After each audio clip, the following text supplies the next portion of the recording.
नमस्ते, मैं advocate Manorama Gurupur civil court से। मैं आपके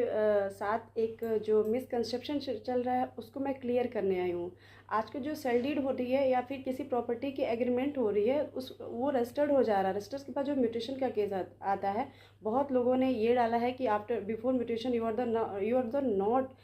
main owner of the property, but ये मिसकंसेप्शन है। आप जैसे ही आपने एग्रीमेंट कराया ज़मीन का और उसका जो प्रोसेस है वो प्रॉपर तरीके से कराया है, काफ़ी छानबीन कर, क्योंकि उसका जो मेन ओनर है, जब गवर्नमेंट ने उस ज़मीन को किसी को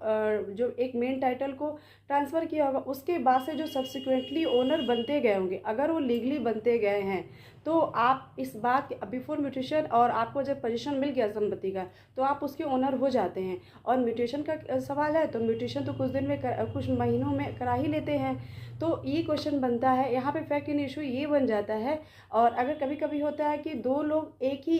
बात पे एग्री करते हैं कि संपत्ति जो है, जो प्रॉपर्टी है वो हम आपको ट्रांसफ़र कर रहे हैं, तो ट्रांसफ़र करने के जो कंसिड्रेशन है उस कंसिड्रेशन का जो मीडियम में क्या है, अगर उस कंसिड्रेशन का मीडियम अकाउंट है तो वो अकाउंट और वो दो अकाउंट, कम से कम जो दो अकाउंट है आपके उस सेल डीड के एग्रीमेंट में क्लियर करने को चाहिए। और सेल डीड के हर एक डॉक्यूमेंट पे बोथ के जो परचेज कर रहा है और जो सेल बाय कर रहा है, दोनों के सिग्नेचर्स होने चाहिए, जो ये क्लियर करता है कि both are agree for that term and condition. Okay,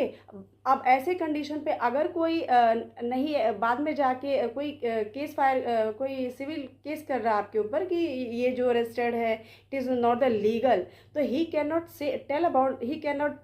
tell about that things, क्योंकि वो हर एक पेज पे, हर एक डॉक्यूमेंट पे उसका सिग्नेचर है और उसके जो अकाउंट है वो इस बात के सीधे सीधे अनुमान इंगित करते हैं कि क्या कहते हैं कि ये जो